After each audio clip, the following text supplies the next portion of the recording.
Boa noite, igreja. Boa noite. Que a graça e a paz do Senhor Jesus possa habitar ricamente no coração de cada um de vocês aqui esta noite. Amém? Eu convido você a abrir a palavra de Deus ao Evangelho de João, capítulo 11. O nosso tema do mês, hoje é uma das últimas mensagens. Nós ainda continuamos falando a condição do homem e o Evangelho do Senhor Jesus. Então, esta noite nós vamos falar de que o homem sem Jesus, ele é morto. E eu peço que você acompanhe comigo essa leitura do Evangelho de João, capítulo 11, para que a gente possa tratar desse assunto, a gente possa tirar algumas lições para as nossas vidas e a gente possa compreender o desígnio de Deus para cada um de nós. Então a palavra de Deus no Evangelho de João diz assim, capítulo 11, a partir do versículo 1.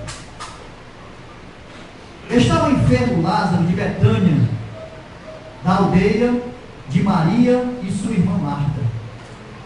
Esta Maria, cujo irmão Lázaro estava enfermo, era mesmo que ungiu com bálsamo o Senhor e lhe enxugou os pés com os seus cabelos. Mandaram, pois, as irmãs de Lázaro dizer a Jesus: Senhor, está enfermo aquele a quem amas. Ao receber a notícia, disse Jesus: esta enfermidade não é para a morte, e sim para a glória de Deus, a fim de que o Filho do Homem seja por ela glorificado. Ora, amava Jesus a Marta e a sua irmã e a Lázaro. Quando, pois, soube que Lázaro estava doente, ainda se demorou 2 dias no lugar onde estava. Depois disse aos seus discípulos: vamos outra vez para a Judéia. Disseram-lhe os discípulos: mestre, ainda agora os judeus procuravam apedrejar-te e voltas para lá. Respondeu Jesus: não são 12 as horas do dia? Se alguém andar de dia, não tropeça, porque vê a luz deste mundo. Mas se andar de noite, tropeça, porque nele não há luz. Isto dizia, e depois ele acrescentou: nosso amigo Lázaro adormeceu, mas vou para despertar. Disseram-lhes, pois, os discípulos: Senhor, se dorme, está salvo. Pois Jesus, porém, falava com respeito à morte de Lázaro, mas eles supunham que estivesse falando do repouso do sono. Então Jesus lhe disse claramente: Lázaro morreu, e por vossa causa me alegro de que lá não estivesse, para que possais crer, mas vamos ter com ele. Então Tomé, chamado Dídimo, disse aos condiscípulos: vamos também nós para morrermos com ele? Chegando Jesus, encontrou Lázaro já sepultado havia 4 dias. Ora, Betânia estava a cerca de 15 estados perto de Jerusalém. Muitos dentre os judeus tinham vindo ter com Marta e Maria, para as consolar a respeito de seu irmão. Marta, quando soube que vinha, Jesus saiu ao seu encontro. Maria, porém, ficou sentada em casa. Disse, pois, Marta a Jesus: Senhor, se eu estivesse aqui, não teria morrido meu irmão. Mas também sei que, mesmo agora, tudo quanto pedires a Deus, Deus te concederá. Declarou Jesus: teu irmão há de ressurgir. Eu sei, replicou Marta, que ele há de ressurgir na ressurreição no último dia. Disse-lhe Jesus: eu sou a ressurreição e a vida. Quem crê em mim, ainda que morra, viverá. E todo o que vive e crê em mim não morrerá eternamente. Creis isto? Sim, Senhor, respondeu ela. Eu tenho crido que tu és o Cristo, o Filho de Deus, que havia de vir ao mundo. Tendo dito isto, retirou-se e chamou Maria, sua irmã, e lhe disse em particular: o mestre chegou e te chama. Ela, ouvindo isto, levantou-se depressa e foi ter com ele. Pois Jesus ainda não tinha entrado na aldeia, mas permanecia onde Marta se avistara com ele. Os judeus que estavam com Maria em casa e a consolavam, vendo-a levantar-se depressa e sair, seguiram-a, supondo que ela ia ao túmulo para chorar.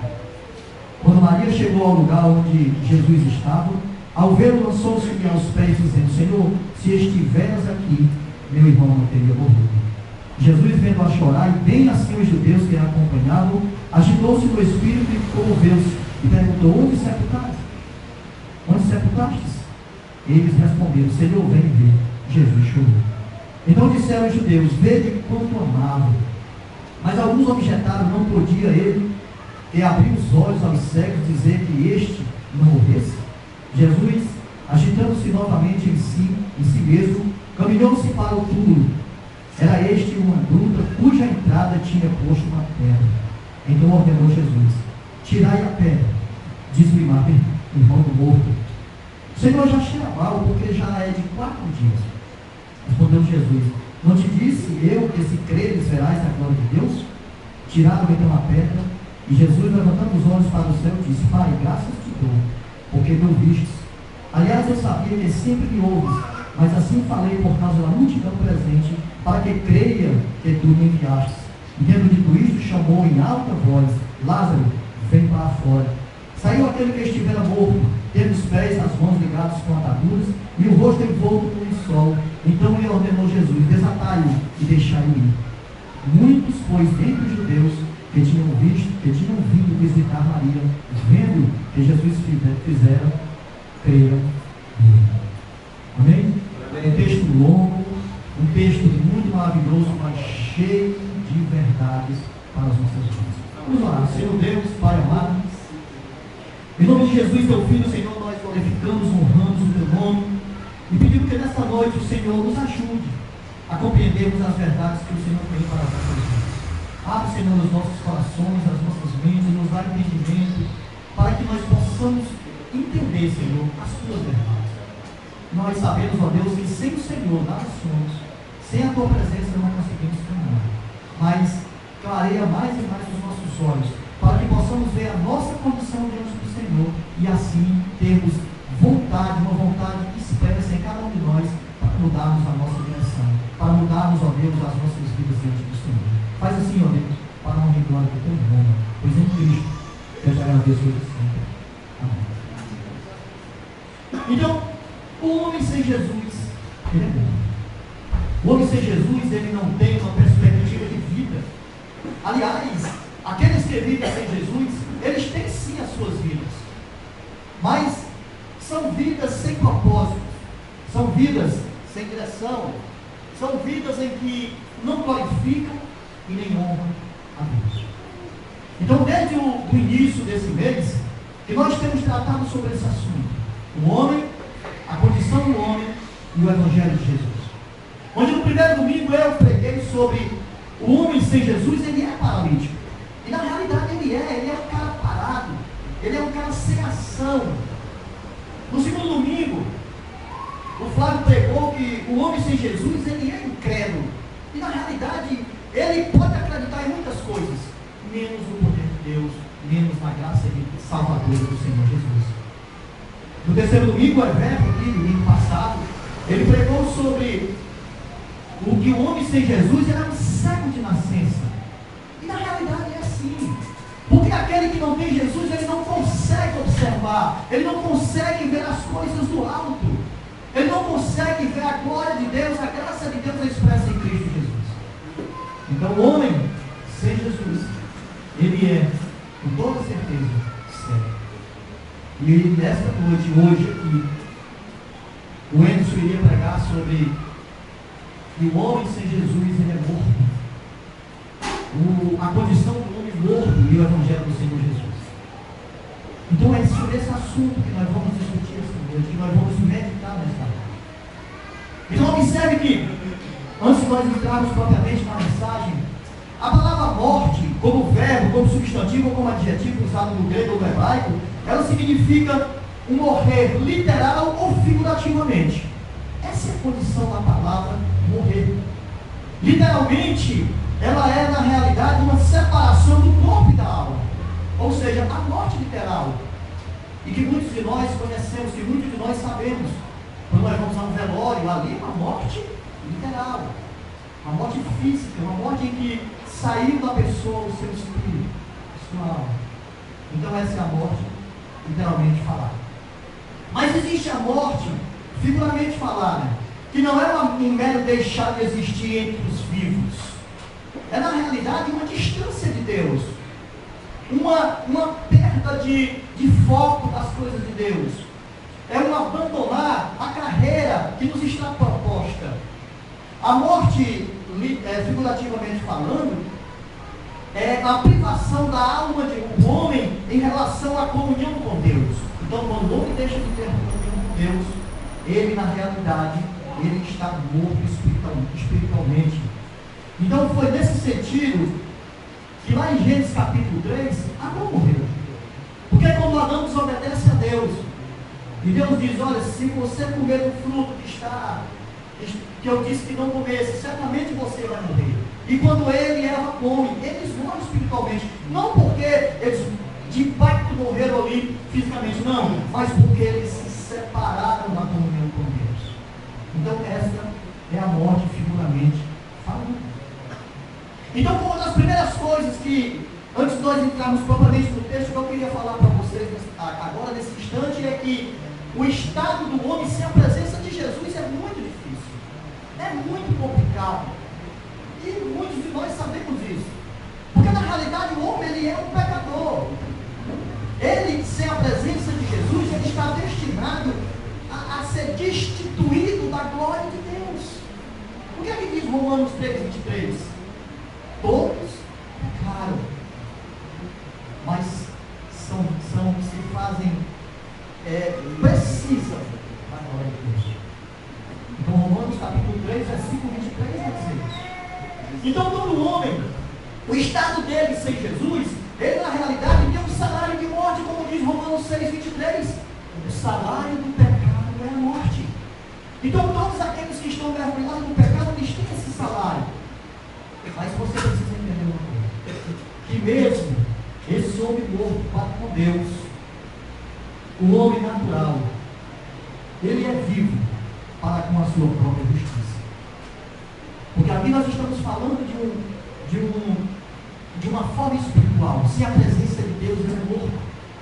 Mas não literalmente morto. Ele é figurativamente morto. Então, o homem sem a presença de Deus, ele é natural, ele é um homem que está vivo, que ele anda, que ele pensa, que ele tem as suas ações, que ele faz as suas coisas. E ao observarmos a palavra de Deus, nós podemos ver isso em muitos textos, inclusive em Lucas capítulo 18, versículo 12, quando o fariseu faz aquela oração diante de Jesus. Ele diz: Senhor, muito obrigado, porque eu não sou como esse aí. Eu não dízimo 2 vezes por semana. Ele, na realidade, faço as minhas orações corriqueiramente. Então, este homem aqui, ele era um camarada que estava vivo, mas ele não tinha comunhão realmente com Deus. Ele estava morto espiritualmente. É tanto que Jesus, quando ele vai taxar e falar com esses camaradas, ele chama ele de sepulcros caiados. Jesus faz essa colocação com relação a isso. Em Mateus capítulo 19, versículo 20, o jovem rico, quando vai a Jesus, quando vai conversar com Jesus, ele diz: Senhor, o que eu preciso fazer para herdar a vida eterna? E Jesus disse: observa a lei, tenho feito isso, Senhor. Então honra teu pai e tua mãe, Senhor, eu tenho feito isso. Então, na realidade, o homem ele tende a se justificar. Ele tende quando ele é naturalmente, da sua forma de ser, ele não está morto, não está morto, vamos dizer, fisicamente, mas figurativamente ele está morto, e ele tenta se justificar diante de Deus. Ele tenta dizer para Deus que não, eu faço isso, eu faço aquilo. O homem natural, ele está vivo para com ele mesmo e para com o mundo, mas nunca para com as coisas de Deus, porque ele está vivo aqui. Mesmo morto, mesmo separado da comunhão com Deus, o homem natural vive simplesmente para se justificar, simplesmente para dizer: não, eu fiz isso, não, eu faço aquilo. Observe que quando Adão e Eva, eles desobedeceram a Deus no paraíso, uma das coisas que eles fizeram foi colocar a culpa um no outro. Quando Deus pergunta e fala com eles, Eva diz: não, Senhor, porque está bom. Me atentou lá, a serpente me mostrou e disse que era bom e eu comi. Ela botou a culpa na serpente. Já quando chega para Adão diz: não, Senhor, peraí, e bota a culpa em Deus. Ele diz: a mulher que tu me deu, essa me deu e eu comi. Então, na realidade, ele vive para se justificar, para querer dizer que não fiz por isso, não eu fiz por aquilo. Mas na realidade, o homem natural, ele é vivo para ter moral e virtudes e ser um amante da religiosidade. Porque é isso que nós percebemos, é isso que nós vemos no nosso decorrer no dia a dia. E até nós também já fomos assim. Nós já fomos abraçados a religiões. Muitas vezes nos agarramos a ídolos. Muitas vezes colocamos a nossa esperança em coisas mortas, em coisas que não nos levam à presença de Deus. Muitos de nós fizemos isso. E muitos ainda fazem assim. Muitos. E às vezes, é até triste falar isso, mas no meio de muitos crentes, ainda tem crentes carregando mandingas, patuares e coisas assim, para se justificar diante de Deus. E não é por aí. O caminho não é esse. Olha o que diz Colossenses capítulo 2, versículo 8.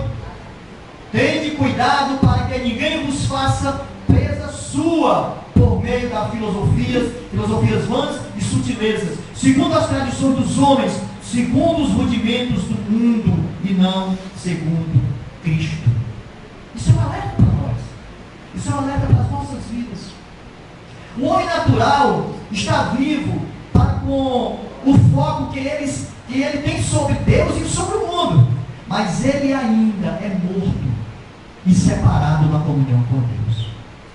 O homem natural, sem Jesus, aquele que vive sem Jesus, ele nunca, absolutamente nunca, ele vai ter uma comunhão com Deus. Mais uma coisa, nós precisamos nos entristecermos com isso, porque esse homem, ao fim da vida, nessa condição, se ele não aceitar Jesus, se ele não tiver misericórdia, se ele não se abraçar a Jesus, ele morrerá eternamente. Essa é a condição do homem natural que vive sem a comunhão com Deus. O homem, para seu estado natural, de ser morto para com Deus, ele está sem o desejo próprio, sem aquele desejo interior de se submeter a Deus. Porque o homem natural é aquele que nós conhecemos no nosso dia a dia. É aqueles que não confessaram Jesus como seu Senhor e Salvador.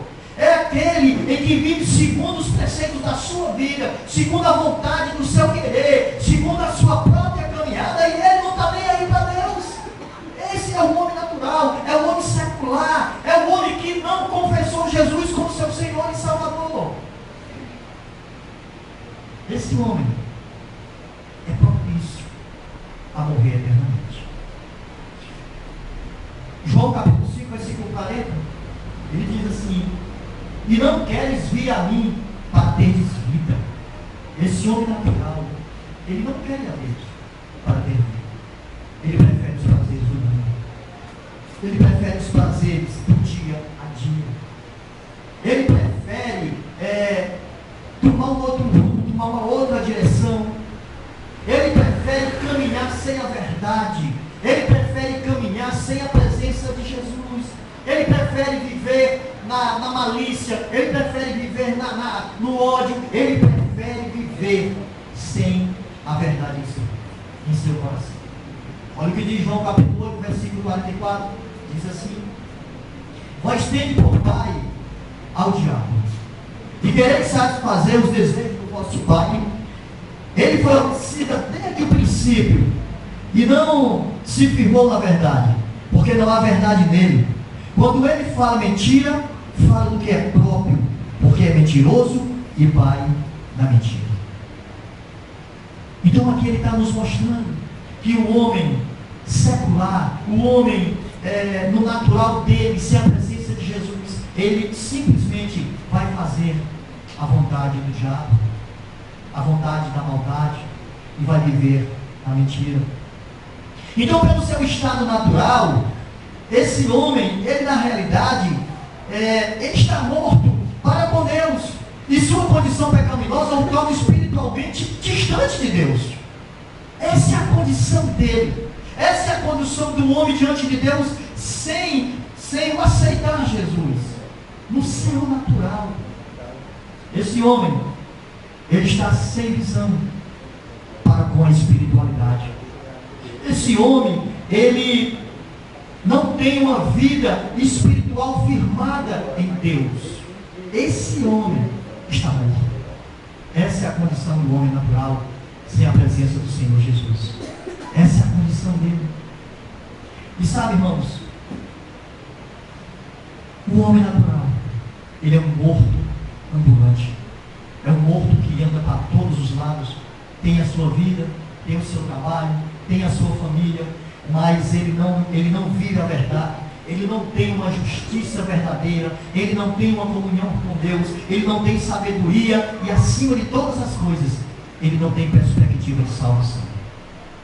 Ele não tem essa perspectiva. E o pior de tudo isso é que esse homem, mesmo nessa condição, ele é um homem alegre.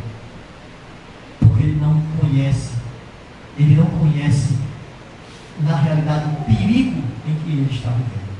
Porque de uma hora para outra, ele pode morrer sem a presença de Jesus. De todos os temas das mensagens passadas que nós falamos e comentamos aqui, Lázaro, na realidade, ele estava paralítico. Lázaro, ele estava incrédulo, ele estava cego, ele estava morto, porque essa era a sua condição após a morte literal. Eu não estou falando antes, eu estou falando depois que ele morreu. Porque na realidade, quando ele morreu, ele ficou preso ali. O que mais ele podia fazer? Quando ele morreu, e mais em que ele iria crer? Ele estava morto. Quando ele morreu, ele estava cego, o que ele poderia ver? Nada. Quando ele morreu, ele estava morto. A condição de Lázaro. E hoje há muitos assim, vivos, mas nessa condição. Não literalmente mortos, mas figurativamente mortos. Muitos têm caminhado assim.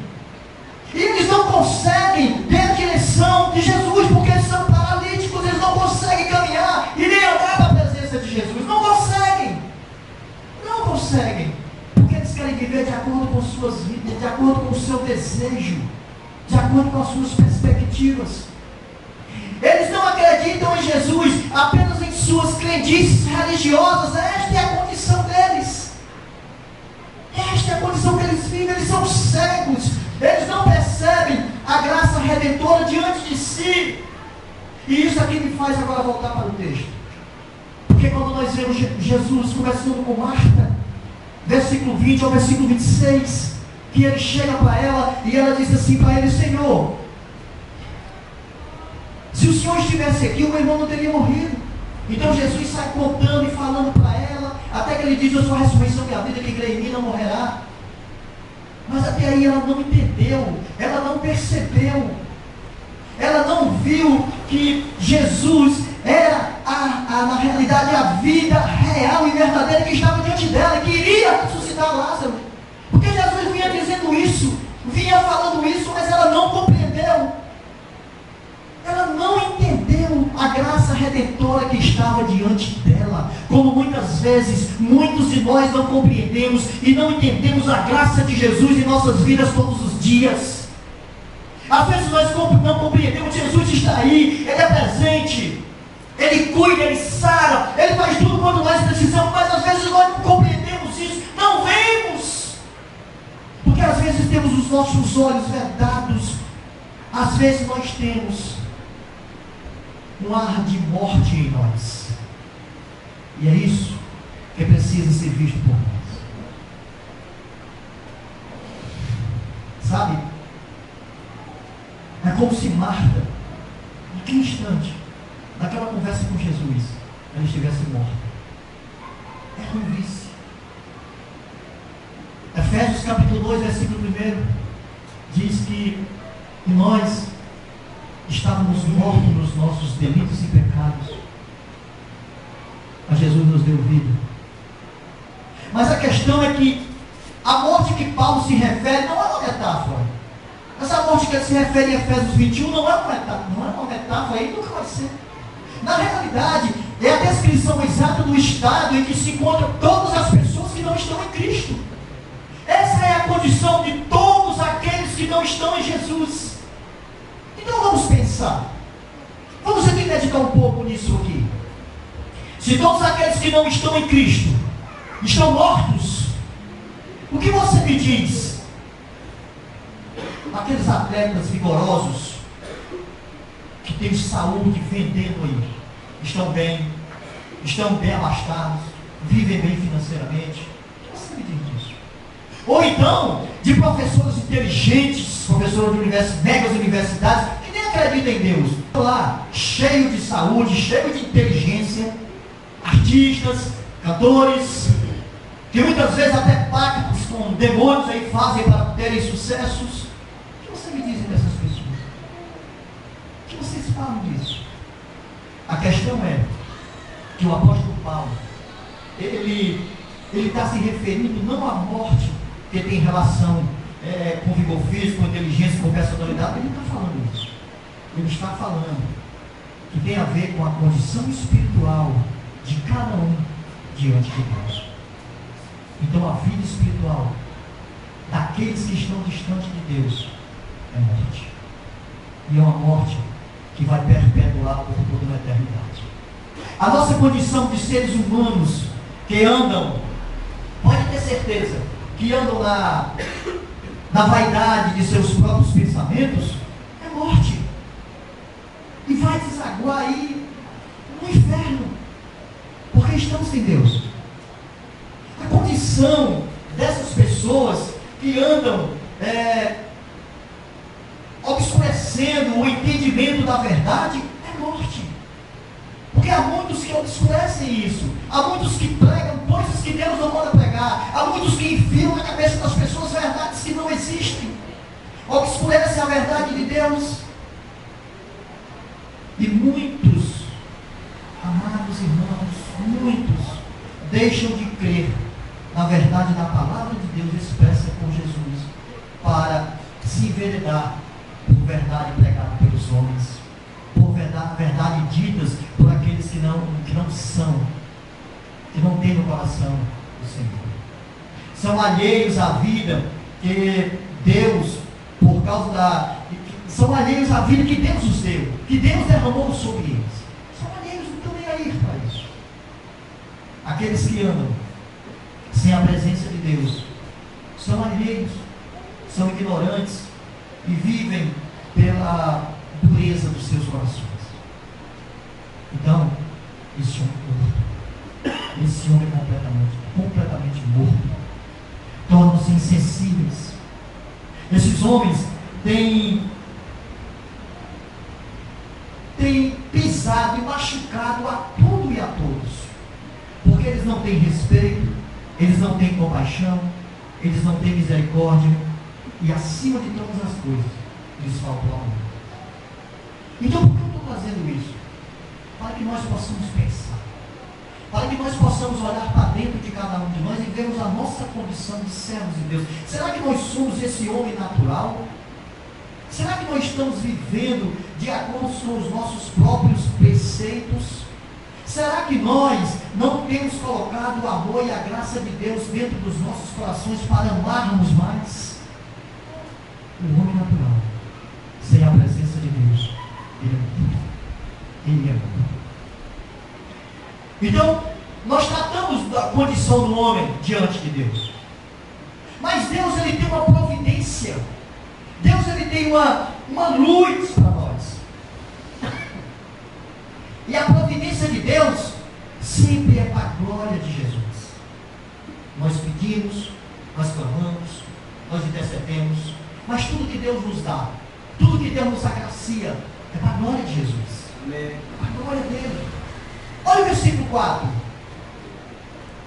Ao receber a notícia, disse Jesus: esta enfermidade não é para a morte, e sim para a glória de Deus, a fim de que o Filho de Deus seja por ela glorificado. Amém? Aquela enfermidade que Lázaro estava, ia carregar em morte, sim, porque era propósito de Deus. Mas aquela morte era para que Jesus fosse glorificado, para que ele fosse visto realmente como Filho de Deus, para que ele fosse visto e as pessoas crescem que ele era Filho de Deus e que Deus tinha poder para todas as coisas. Eu fico imaginando aqui o camarada que foi levar essa mensagem para Jesus. Eu estava pensando nesse texto, meditando agora de tarde, e disse: puxa vida, como é interessante. O camarada chega até Jesus confiando aparentemente sabendo que Jesus poderia apenas dizer uma palavra e Lázaro lá estaria curado. Não foi assim que ele fez com muitos? Diz apenas uma palavra, aquele centurião que vai até Jesus, só que apenas uma palavra, minha filha será salva. Jesus disse, tua filha está salva, e ela estava salva. Mas eu fico imaginando, talvez esse mensageiro possa ter arrazoado no seu coração isso. Ele possa ter dito assim, porque Jesus disse para ele, olha, essa morte, essa enfermidade não é para a morte. Jesus disse isso para ele. Então automaticamente ele pensou, então ele não vai morrer. Lázaro não vai morrer. Se essa enfermidade não é para a morte, Lázaro não vai morrer. E ali ele deve ter voltado muito feliz. Ele deve ter voltado cheio de satisfação, cheio de júbilo, porque ele sabia que quando chegasse lá ele ia encontrar Lázaro vivo. Talvez aquelas pessoas que mandaram ele vir, como Marta, Maria, os amigos de Lázaro, estivessem todos felizes, porque Lázaro não teria morrido, não tinha morrido. Essa talvez fosse o pensamento daquele mensageiro. Aqui eu estou conjecturando o texto. Nada disso está no texto, mas eu estou fazendo uma conjectura. Então talvez ele tenha pensado, tenha arrazoado isso no seu coração. Mas ao chegar em casa, olha o tamanho da decepção. Lázaro chegou vivo. Lázaro havia morrido. Ao invés de alegria, estava todo mundo chorando. Todo mundo. Olha que é complicado. Ao invés de cura, havia morte.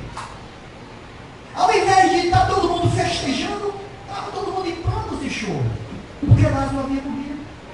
Lázaro estava morto. Não é possível. Jesus tinha dito que a enfermidade não era para a morte. Não era. Mas agora Lázaro morreu. Mas eu ainda vou conjecturar um pouco mais. Talvez até tenha pensado, não, mas se Jesus chegar agora e ressuscita Lázaro, Lázaro acabou de morrer. Para Jesus não é nenhum problema. Talvez Jesus chegue já e vai dar tudo certo. Mas o tempo passou. O tempo foi passando. O tempo foi passando. E 4 dias, Lázaro ainda estava morto. Como acreditar no sim de Deus quando os nossos olhos dizem não? É tão complicado. Você já passou por isso? Orando, clamando, pedindo, sempre lá e tal, e Deus dizendo sim, e você só diz não porque você não consegue ver? É a nossa vida. Nós somos assim. A nossa fé é muito oscilante. Mas eu digo para você, que quando Deus diz sim, o remédio para mim e para você é a fé. É acreditar. É crer. Porque para Deus não é impossível. Se Ele diz que vai acontecer, vai acontecer. Se Ele diz que é, porque é. Se Deus está dizendo, olha, é assim, vai ser assim. E ao chegar em Betânia, Jesus deparou-se com Marta. Olha aí. Jesus se encontra com Marta. Mas Marta não entendia porque Jesus chegou 4 dias depois. Mas enquanto conversava com Jesus, Jesus parou diante de Marta e disse para Marta que iria ressuscitar Lázaro. Não, teu irmão vai ressurgir. Teu irmão vai ressurgir. Olha aí no versículo 24. Versículo 23, diz que Jesus, teu irmão há de ressurgir. Eu sei, replicou Marta, que ele há de ressurgir na ressurreição do último dia. Mas Jesus não estava falando da ressurreição do último dia. Ele estava falando daquela ocasião, daquele momento. Então Jesus esperava em Marta algo de fé, uma confissão de fé. Ele esperava algo mais profundo. Ele esperava um crer, realmente teve fé, mas na ressurreição dos últimos dias, a qual ela tinha aprendido com Jesus. Marta sabia que tudo que Jesus pedisse ao Pai seria feito. Ela tinha essa convicção nela. Ela tinha essa certeza de que ia acontecer assim. Mas 4 dias morto, Lázaro já estava. E sabe, irmão, talvez Jesus esperasse essa confissão de fé de Marta. Talvez. Para Marta, era demais ter a convicção, uma certeza de uma ressurreição 4 dias morto. Depois de 4 dias, não é possível. Então, vai ser a ressurreição dos últimos dias. Mas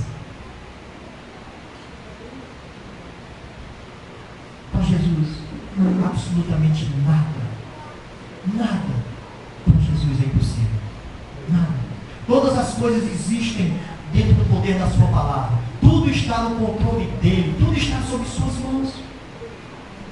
O irmão de Marta iria ressurgir, sim, iria. E como aconteceu? Marta, ela acreditou, mas não da forma como deveria acreditar. Mas olha em contraponto o que aconteceu. Maria também vai ao encontro de Jesus.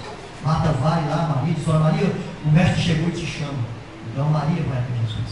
E lá ela tem a mesma conversa com Jesus. Só que foi diferente a ação de Maria.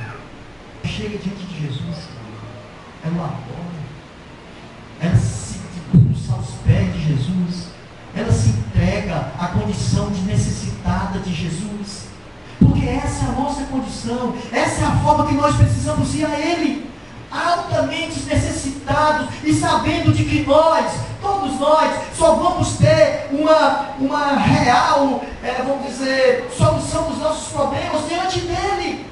Nós precisamos ir com toda convicção e certeza, porque sem foco, se não for assim, nada irá acontecer. A nossa fé precisa ser exercitada. Jesus, ele queria ensinar Marta que ele tinha poder sobre a morte. E como nós sabemos, Jesus tem poder sobre a morte, tem poder sobre todas as coisas. Mas ela se lançou aos pés do Senhor, Maria, e fez toda uma diferença. E é interessante que Jesus chega diante daquele túmulo e chora. Jesus chora. Jesus, interessante que o texto diz que ele dentro de si, ele sentiu algo. E ele chora. E interessante, irmãos, é que Jesus chorou, não por causa da morte de Lázaro, pois o milagre iria acontecer. Jesus chorou por causa da situação da humanidade, por causa do que todos nós vivemos, por causa do sofrimento daquelas pessoas que não tinham esperança em Deus. Jesus chorou por causa da queda do homem e por causa do pecado que assola a vida do homem, do ser humano. Jesus chorou por causa dessa condição. Jesus chorou porque quando Ele olha para nós, Ele vê a nossa necessidade, a nossa dificuldade como pecadores. Ele vê de que se nós não chegarmos a Ele, não nos entregarmos a Ele, morreremos espiritualmente. Isso é o que abalou Ele. Isso é o que moveu Ele a chorar. Aqui me faz lembrar uma passagem de quando Jesus chega em Jerusalém. Ele nem entra na cidade, ele simplesmente contempla a cidade do monte e ele chora, porque ele sabia da desolação que viria sobre aquela cidade. Ele sabia o que iria acontecer, que o seu povo seria sim levado cativo, e de que ali não ficaria pedra sobre pedra, tudo seria destruído. Jesus chorou. São as duas vezes que nós vemos Jesus chorando. Jesus chora por causa do sofrimento, por causa do pecado que abala a vida do homem.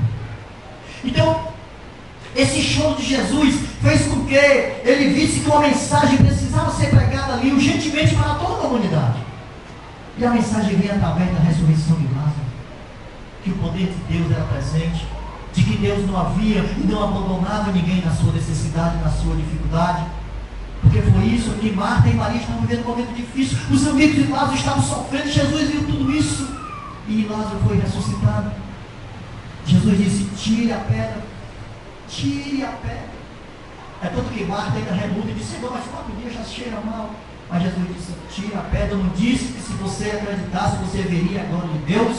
É como Jesus estava dizendo ali: Lázaro agora vai ressuscitar para a glória de Deus Pai. Lázaro vai ressurgir para que todos vocês entendam e compreendam que eu sou filho de Deus. Eu vim para que o homem tenha vida e tenha em abundância. Essa é a mensagem de Jesus.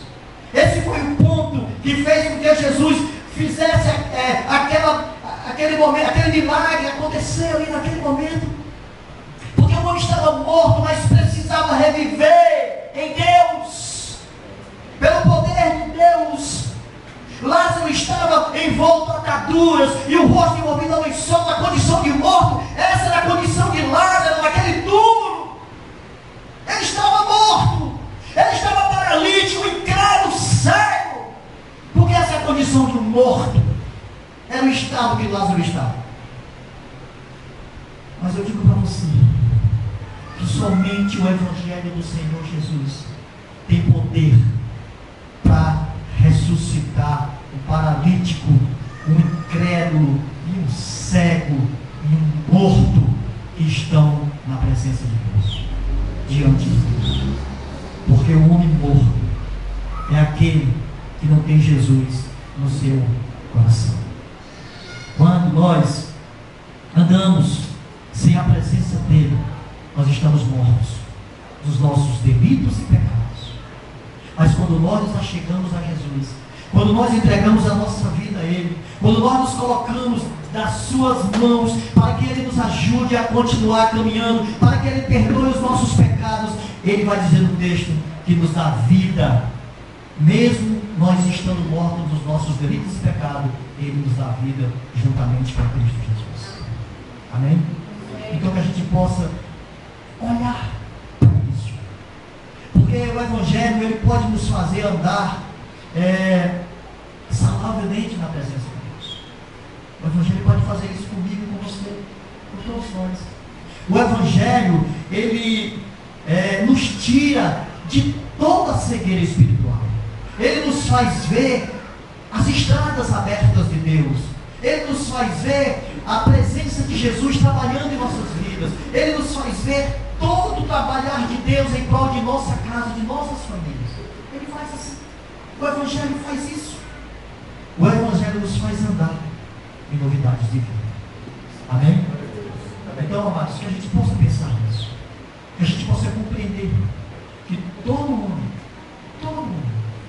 sem Deus, ele é morto espiritualmente. Mas aqueles que se achegam a Ele, que entregam suas vidas nas mãos deles para serem cuidados por Ele, se tornam vivos em Cristo Jesus. Amém? Não é o século que nós vivemos, não é as coisas que estão aos nossos lados, não é a nossa força, não, absolutamente não. É simplesmente a graça de Jesus, através do Evangelho, que é o poder de Deus para a salvação de todo aquele que nele crê. Que Deus abençoe a sua vida, que Deus abençoe a sua vida, e que nós possamos nos lembrar todos os dias dessa graça de Deus para com todos nós. Amém? Vamos ficar de pé e vamos louvar ao Senhor.